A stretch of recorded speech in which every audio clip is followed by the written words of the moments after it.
నేను ఒక హిందూ బిడ్డగా నా హిందూ దేవీ దేవతలపైన మరియు నా సనాతన ధర్మాన్ని కాపాడుకోవాలని ఒక హిందూ బిడ్డగా ధర్మం వైపు నిలబడి నా ధర్మాన్ని నేను రక్షించుకోవాలని చెప్పి కూడా నేను ఈరోజు ప్రయత్నం చేస్తున్నాను.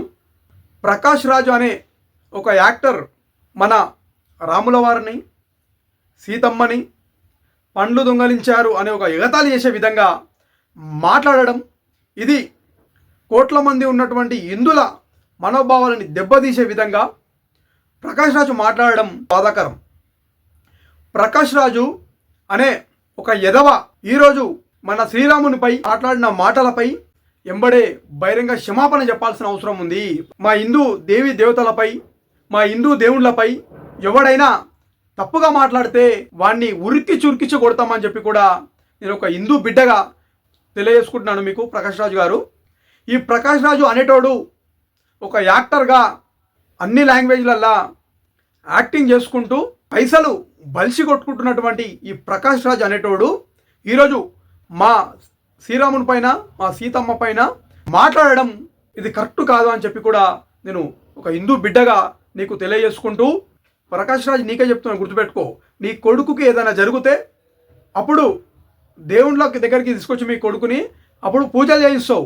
అప్పుడేమో హిందూ దేవుళ్ళు కావాలి, కానీ నీ స్వార్థం కోసం అప్పుడేమో దేవుళ్ళు కావాలి, తర్వాతనేమో మా హిందూ దేవుళ్ళ పైన కించపరిచే విధంగా మాట్లాడుతున్నావు చూడు. తర్వాత దీన్ని కొన్ని కోట్ల మంది ఉంటారు భక్తులు, ఈ భక్తులు నిన్ను తరిమి కొట్టే రోజు రానే వచ్చింది.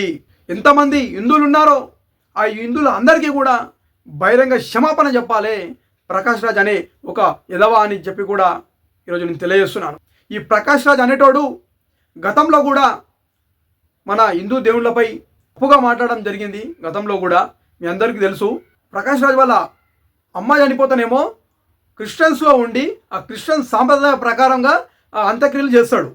బయటికి వచ్చేమో నాకు హిందూ దేవుళ్ళన్న గౌరవం, నాకు హిందువులన్న గౌరవం, నాకు హిందూ దేవి దేవతలన్న నాకు ప్రేమ, నాకు గౌరవం అని మళ్ళీ బయటకు వచ్చి మళ్ళీ చెప్తాడు. ఇది కేవలం ప్రకాష్ రాజు ఆడుతున్నటువంటి డ్రామా. ప్రకాష్ రాజు, అరే నీకే చెప్తున్నా, గుర్తుపెట్టుకో. నువ్వు డైలాగులు కొట్టేది ఉంటే సినిమాలలో కొట్టుకో. నువ్వు రియల్ లైఫ్లో బయటకు వచ్చి డైలాగులు కొడదామని ప్రయత్నం చేస్తే నేను నాలుగే కట్ చేయాల్సి వస్తుంది.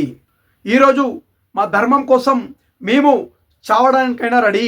మా ధర్మాన్ని, మా దేవి దేవతలని ఎవడైనా తప్పుగా మాట్లాడితే వాని ఈపు చింతపండు వేసి వాని బట్టలిపి కొడతామని చెప్పి కూడా ఒక హిందూ బిడ్డగా నీకు తెలియజేస్తున్నాను.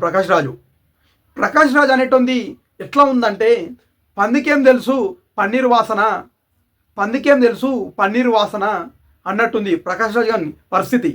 వీడు మళ్ళా బయటికి వచ్చి మీరు ఏదన్నా అనుకోండి, నేను ఆ విధంగా మాట్లాడలేను, మీరు ఎంత ఒర్రుకుంటారో ఒర్రుకోండి అని చెప్పి మళ్ళీ కించపరిచే విధంగా మళ్ళీ వీడియో పెట్టడం జరిగింది. ప్రతి ఒక్క హిందూకి తెలియజేస్తున్నాను నేను, ఈ ప్రకాష్ రాజ్ అనేటోడు ఏ రాష్ట్రంలో కనిపించినా కానీ వీని చెప్పులతో కొట్టండి. వీనికి చెప్పులతో కొట్టి అన్ని ఏరియాలలో, అన్ని రాష్ట్రాలలో వీనిపైన కేసులు పెట్టండి. వీనికి కోట్ల చుట్టూ తిరిగి చావాలి వీడు లాస్ట్కి. మా హిందూ దేవుళ్ళ జోలికి వచ్చినోడు, హిందూ దేవుళ్ళతో పెట్టుకున్నోడు, హిందూ దేవుళ్ళ గురించి తప్పుగా మాట్లాడినోడు చరిత్రలో కూడా బాగుపడ్డోడు లేడు. మా హిందూ దేవుళ్ళ జోలికి వచ్చినోడు నేలమట్టం అవుతారు తప్ప చరిత్రలో కూడా బయటికి వచ్చినోడు లేడు. నువ్వు పచ్చి బట్టలతో ఈరోజు దేవుని దగ్గరకు వచ్చి క్షమాపణ చెప్పాల్సిన అవసరం ఉంది. మా హిందువుల ముందు మీలాంటి వాళ్ళు బతుకు ఎంత అని అడుగుతున్నా ఈరోజు నేను. మా హిందువులు కనుసైగ చేస్తే మీలాంటి వాళ్ళు చూస్తా అన్న కూడా కనిపించరు. ఆ పరిస్థితి ఏర్పడుతుంది. నువ్వు ఎక్కడన్నా కనిపించు ప్రకాష్ రాజ్. నిన్ను తరిమి కొట్టకపోతే నేను ఒక హిందూ బిడ్డనే కాదని చెప్పి కూడా ఈరోజు తెలియజేసుకుంటున్నాను. ప్రతి ఒక్కరు కూడా హిందువులు ఇలాంటి దానిపైన స్పందించండి. ఈ ప్రకాష్ రాజు లాంటి వాళ్ళని ఈపు చింతపండు వేయండి అని చెప్పి కూడా ప్రతి ఒక్క హిందూకి నేను తెలియజేసుకుంటున్నాను.